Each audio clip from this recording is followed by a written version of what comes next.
Students, we will now start with the second session of the accounting for bankers. In this session, we will be covering accounting process. What are the basic accounting entries, that is journal entries, then ledger posting, then trial balance. All these three things will be considered under this session. The basic accounting entries start with what is called recording of transactions. As we have seen in the definition of accounting, accounting is nothing but recording, classifying, summarizing. These are the first three steps in accounting. So we are starting with what is known as recording. This is normally known as journal entries. So here we follow the system of double entry bookkeeping. For that we have to understand the meaning of double entry system. It is a scientific system of accounting. According to this system, every transaction has got two aspects. One is called a debit, the other is called a credit. That means for every transaction there is one debit and one credit. Both are to be recorded in the books of accounts. Hence we can define double entry system as the system which recognizes and records both the aspects of transactions. Both the aspects are recorded. Therefore we will each have a debit and a credit for every transaction. So what are the advantages of such a system? First of all, the system enables to establish the accuracy of the accounting work through the device of the trial balance. Once we come to trial balance, we know how it works, but suffice it to say now that once you have a system where each transaction is a debit and a credit, we can have a tally of all the debits and credits. If they match, that means the accuracy can be established to a greater extent. Therefore, double entry bookkeeping enables us to establish the accuracy of the accounting work. Second, the profit or loss earned or incurred during a period can be ascertained together with details. We can find out the loss or profit of the entity incurred or earned during a particular accounting period. Third is, we can also ascertain the financial position of the entity at the end of a particular period by preparing a balance sheet. So balance sheet is a statement of position of assets and liabilities of the entity. So double entry bookkeeping enables us to prepare the balance sheet and through that ascertain the financial position of the entity at the end of a particular period. The system also permits maintenance of accounts in as much detail as necessary and therefore gives significant information for the purpose of control and monitoring. That means in the case of double entry system, we can have information in a detailed manner so that the information which is contained in these accounts can be used for the purpose of control as well as monitoring. These are the two important aspects of management. So management is aided by means of information given through the accounting system so that they are able to control and also monitor the activities of the entity. And the last of the advantages of the double entry system is that the results of different years can be compared and reasons for differences can be ascertained. Once we have a system of preparing the financial statements of an entity for every accounting period, we have the benefit of comparison of the financial statements of the same entity for different periods. So this helps in monitoring and control by the management. And one more benefit is that the financial statements of the entity can also be compared with the financial statement of a similarly placed entity, so that the information which we get can also be used for the purpose of monitoring and control. So these are the various advantages of the double entry system. Now let us try to find out how the accounting is actually done. For that we have to go to the basics. The first is, of course, account. How does an account look like? The proper format of account is as given in the blackboard. There you can see on the left hand side you have debit, on the right hand side we have credit. Debit is normally denoted as DR, credit is normally denoted as CR. So as we find there are 4 columns under debit and 4 columns under credit. That means in all there are 8 columns. The 4 columns of debit are exactly the same as the 4 columns of the credit. So, let us consider these 4 columns on either side, that is debit and credit. First of course is the date, that is the date of the transaction is entered. Normally the practice is to enter the year at the top and thereafter give the month and day of the transaction, and in the particulars we enter what kind of transaction it relates to. For example, if it is, let us say, purchase of machinery, it will be entered as purchase of machinery. Reference means reference is given to where this transaction has been recorded in the journal, so that it makes easy for reference, so that comparisons can be made, and if there are any mistakes they can be easily located. Then the last column is of course for the amount, that is the amount spent either on debit or on credit side, it relates to the amount. So, this is how an account looks like, and for the purpose of finding out what account has to be debited and what account has to be credited, we have certain rules for debits and credits. This is the most fundamental thing in accounting. We need to understand this. Once the concept is clear, then it becomes easier for you to find out as to which account has to be debited and which account has to be credited. So, there are certain rules which you have to follow, and one of them is known as the accounting equation. Normally this accounting equation holds good in all circumstances, and therefore if you have to pass a transaction in terms of debit and credit, you have to ensure that whatever debits and credits are raised always conform to this accounting equation. This accounting equation is given by assets is equal to liabilities plus capital. That means if one side goes up, the other side naturally has to go up. Suppose you are debiting an asset, that means something has to either go up on the right side, that is in terms of liabilities and capital, something has to be credited either in capital or liabilities, or something has to go down on the asset side itself, so that the total of the two sides always remains equal. So, assets can go up, one asset can go up, another asset can go up, so that there is no change on the left hand side and the equation holds good. Or if asset goes up, then something has to go down on the other side, is the liabilities and capital. Similarly, if assets go down, then something has to go down on the other side, that is liabilities and capital have to go down. And alternatively, assets can remain the same. If liabilities and capital go up, some other liabilities will have to go down. If liabilities and capital go down, some other liabilities will have to go up, so that the total of the right hand side remains the same. That means there is no change in the left hand side, but changes within the right hand side, so that the total always remains the same. So, this has to be ensured. Of course, will be as we go along, we will take some examples and try to illustrate this accounting equation as to how it holds good and how to ensure that the accounting equation holds good at all times whenever an entry is put through. So, we have certain rules also which you have to follow if you have to use the system of double entry bookkeeping. These rules are in respect of assets, liabilities, capital, income and expenses. So, in the case of assets, the rule is debit the account if there is an increase and credit the account if there is a reduction. This is an important thing. Normally debit, we have a conception that debit is something undesirable. That means it is a kind of a liability. That is where there is a problem with most of the non-accounting professionals. They always think of debit as something which is not desirable. So, an asset is never thought of as a debit, but in accounting we have to remember that assets are always debit balances.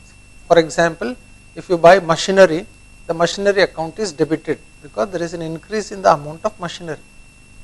If you buy furniture, that furniture account has to be debited because there is an increase in the amount invested in furniture. So, any debit balance is always on the asset side, any credit balance is always on the liability side. So, this has to be kept in mind at all times. So, whenever there is an increase in the asset, you have to debit that account. Whenever there is a decrease in the asset, you have to credit that amount. For example, if you bring in cash into the entity, cash is an asset, there is an increase in cash, so the cash account has to be debited. So you debit cash account whenever there is an increase in cash balance. Similarly, if you deposit money in the bank account balance goes up. Since it is an asset, you have to debit the bank account. So debit balance in a bank account means you have got balance in the bank account which you can draw, that is an asset. Similarly, if there is let us say land, if you buy land, this is an increase in the assets, so you have to debit the land account. If you sell some machinery, there is a decrease in the asset, so you have to credit the machinery account. So whenever there is an increase in asset, you debit the account, whenever there is a reduction in the asset, you credit the amount. Now let us go to liabilities. In the case of liabilities, it is exactly the opposite. Whenever there is an increase in the liability, it is a credit, and whenever there is a reduction in the liability, it is a debit. For example, you borrow money from the bank, so you credit the bank borrowings, or what we call cash credit or overdraft account. So whenever we get money from the bank in terms of overdraft, that overdraft account is credited, and suppose you repay the term loan to the bank, then the term loan account is debited because there is a reduction in the liability. Capital also is treated as a liability. This is because of the entity concept which we studied earlier. What the entity concept says is that the entity is treated as different from the owners. So if the owners contribute capital to the entity, then that is the amount which the entity owes to the owners. Therefore, it is treated as a liability. Therefore, capital also is always shown on the liability side of the balance sheet. So whatever rule is applicable to liabilities is also applicable to capital. So if there is a increase in capital, it is a credit. If there is a decrease in capital, it is a debit. For example, if a proprietor brings capital into the business, so capital account is credited. If he withdraws money for his personal expenses, or if he withdraws capital, it is debited to the capital account. And coming back to the other items, that is incomes and expenses, normally income is treated as credit. So all credit balances are incomes, all debit balances are expenses. So whenever there is an increase in income, that income account is credited. Whenever there is a decrease in income, that income account is debited. And the reverse is true for expenses. Whenever there is increase in expense, it is debited. Whenever there is a decrease in expenses, it is credited. So debit increases in expenses and credit decreases in expenses. So once you remember these rules in respect of assets, liabilities, capital, income and expenses, and also remember the accounting equation, that is assets is equal to liabilities plus capital, we will be able to go through the various transactions and try to find out how the different accounts are debited and credited. So now let us talk a little bit about the transactions also, as to how we start recording the transactions. Transactions are initially recorded in books of accounts, followed by classification and summarization process to know their impact on financial statement. This is what we learnt in the definition of accounting. That means first step is always recording of the transactions in the books of accounts, followed by classification of those transactions into different account heads, and finally the summarization process. For recording, we have to understand that all transactions need to be recorded in terms of money only, and in order to ensure that these can be verified at a later stage, they have to be supported by proper documents which we call vouchers. So whenever there is a transaction, we have some kind of evidence to show by means of a proper document, and once we have that, the transaction is recorded in the books, and this kind of recording is known as journalization. So journalization is nothing but the process of recording the transactions in the books of the entity. For this purpose, two approaches can be followed. One is known as the accounting equation approach, second is called the traditional approach. So, we have already discussed the accounting equation approach. In this case, the recording of transactions is done in such a way that the accounting equation holds good at all points of time. That means accounting equation is not violated, and each transaction affects the assets or liabilities or capital in such a way that the accounting equation holds good at all points of time. This means that if there is an increase in assets, there has to be corresponding increase in capital or liabilities, or both, or there has to be corresponding decrease in some other asset, so that the accounting equation always holds true. Similarly, if there is an increase in liabilities or capital, there has to be a corresponding increase in assets, or there has to be decrease in some other liabilities, so that the accounting equation holds true in all cases. And the traditional approach also you can follow instead of the accounting equation approach, whichever is convenient to you. Under the traditional approach, we have certain rules framed for recording the debits and credits. In order to understand what needs to be credited and what needs to be debited, these rules have been framed. And for this purpose, all the transactions are classified into three groups.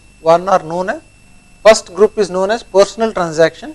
Second group is called transactions related to assets, properties and liabilities. Third is transactions related to expenses, losses, income and gains. So here we find all transactions related to expense, income, etc. are in the last category. All transactions related to assets, liabilities and properties are in the second category, and all personal transactions are in the first category. For this purpose, we have to understand the meaning of these groups. Once we understand the meaning, then whatever rule is applicable to those group of transactions can be applied to that group. So let us start with personal transactions. Personal transactions are related to personal accounts. Personal account relate to persons, debtors, or creditors. For example, let us say the entity gets materials from, let us say, Mr. Sharma. So Sharma, there is a liability of the entity, so it is a personal account. Or let us say the entity supplies goods to one Shetty and Company. Shetty and Company is a personal account. Similarly, the proprietor brings in capital. Capital account is the account of the proprietor, therefore it is also personal. Personal accounts, of course, we can have again further classification into three categories. One is called natural person accounts. They are natural individuals, human beings, that is, examples are Arjun, Bhim, etc.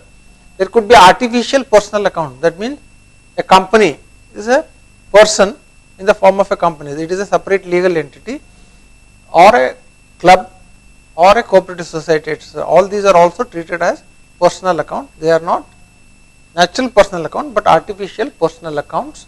And similarly, we have representative personal accounts. Though they are named differently, they represent a person. For example, a capital account. Capital account belongs to the proprietor or the partners, or a share holding account belongs to the shareholders.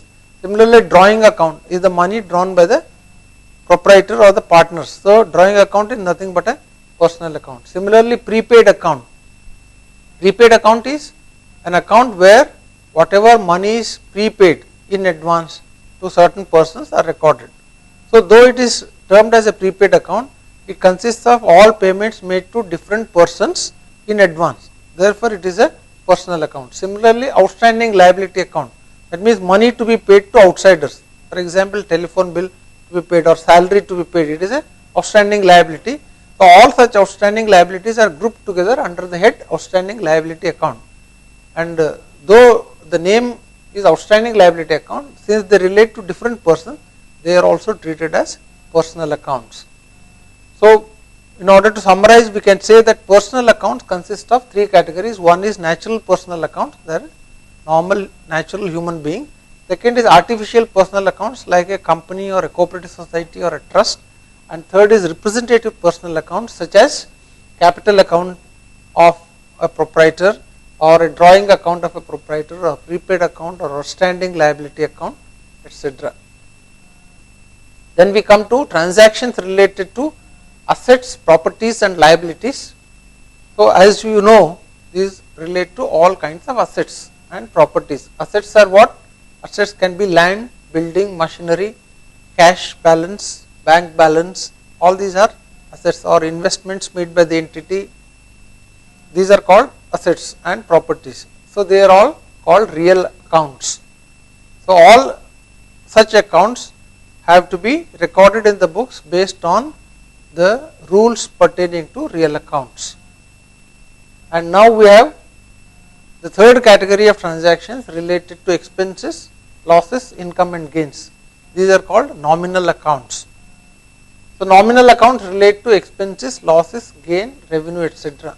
Examples of nominal accounts are salary account, or a commission paid account, or a commission received account, or sales account, or telephone account, or electricity account, etc. So, all these relate to either income and gains or losses and expenses of the entity.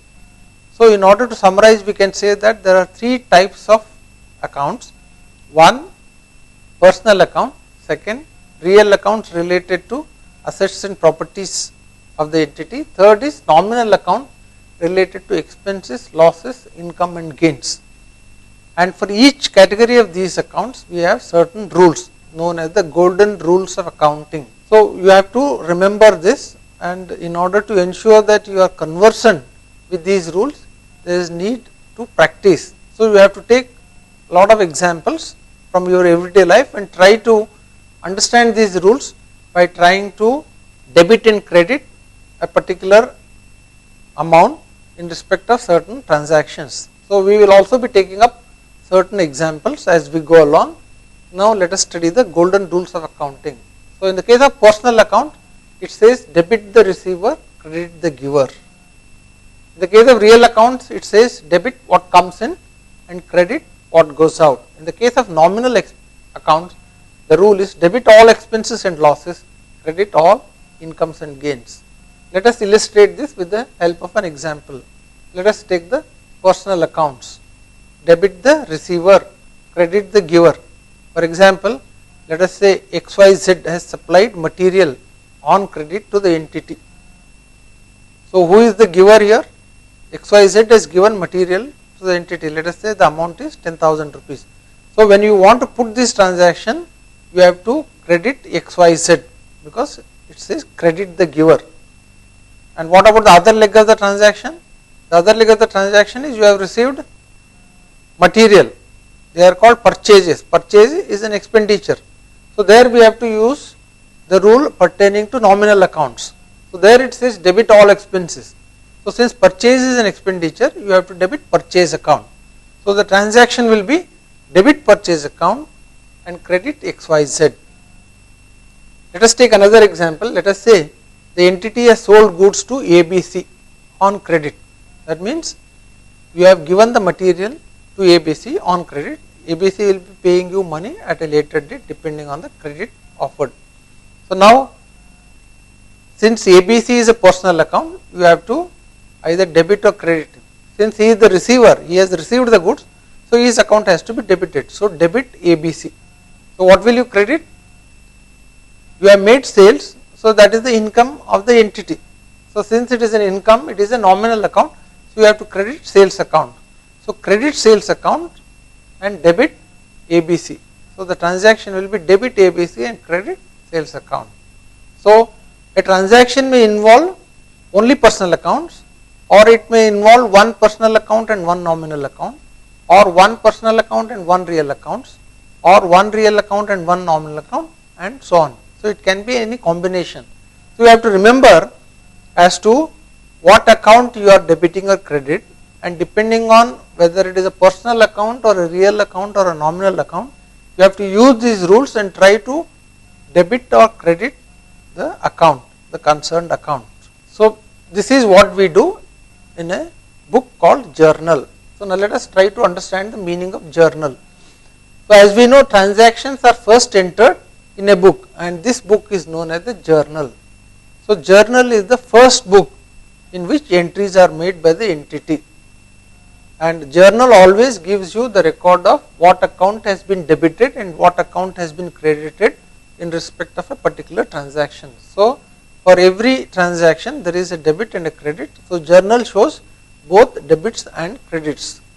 It is also called a subsidiary book because it chronologically records all transactions, and from that you can't make out as to which account totally have been debited and what is the balance in each account. For that you have to again take all these debits and credits to the respective account. Therefore, it is called a subsidiary book. The main book will come later when we actually transfer these balances to the actual accounts. And this recording of these transactions in a journal is known as journalization. So, journalization is nothing but the process of passing journal entries in the journal, that is passing entries in respect of credit and debit. And how do you record these transactions? They are always recorded in a chronological order. This is very important. What is the meaning of chronological order? Chronological order means as and when they occur, they are recorded. What is the reason for this? The reason for this is the entity should keep track of all transactions happening. If they are not recorded as and when they occur, there is a probability that these transactions will not be recorded at all. They may miss certain transactions. So, in order to ensure that everything is recorded in the books, we enter all transactions as and when they occur in the same order in which they happen, so that there is no possibility of the transactions being lost out or not being recorded in the journal. And this is the format of the journal. Look at the blackboard, you will find that it has got different columns. There we find columns for date, for particulars, for ledger folio, and then debit and a credit. So, there are 5 columns in a journal. So, what the date of course is self-explanatory. You have to write the year at the top, then the month, and in the narrow part of the column the relevant date is entered. That means inside the date column you have 2 columns again, one smaller column and one slightly bigger column. In the bigger column you write the month, in the smaller column you write the date, and depending on transactions happening you keep on entering. Under the particulars column, it is always the tradition to write the account which is being debited first, and then we take the account which is credited. So, when we talk of debit first, we have to write the words DR in the end.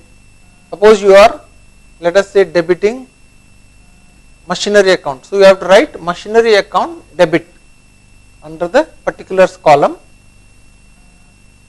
with the word to preceding it. That means first you have to use the word to. Whenever there is a debit you have to say to. Suppose you are debiting a machinery account, we have to write to machinery account and also use the word debit in short form, that is DR. So, you have to write to machinery account DR under the particulars column, and you have to also give the explanation after the credit also is entered. So, in the case of credit we also write what is the amount account being credited. So, suppose machinery has been bought by paying cash. So, in that case cash account has to be credited. So, there we write cash account credit, and then we have to put the amounts under debit column and the credit column against the respective debits and credits, and below that we also give a narration as to what it relates to. In the example which I have given, it means machinery purchased by paying cash. That would be the narration, so that it tells you as to what the transaction which you have recorded relates to. And in the ledger folio column we normally give the ledger in which the entry is posted. That means this is the second stage which we will be considering now. After the journalization is done, all these debits and credits have to be taken to the respective account. That means if you have debited machinery account, that amount has to be taken to the ledger separately where there is a folio for machinery account. So, that folio number is written here. This is only to facilitate cross checking at a later date in order to ensure that all entries which are recorded in the journal have been transferred to the respective ledger heads. And in the case of debit and credit column, the amount credited and debit are written in these two columns. So that means the amounts are same. If the machinery is bought for 10,000, under debit column also you will have 10,000, under credit column against the credit entry also you have 10,000.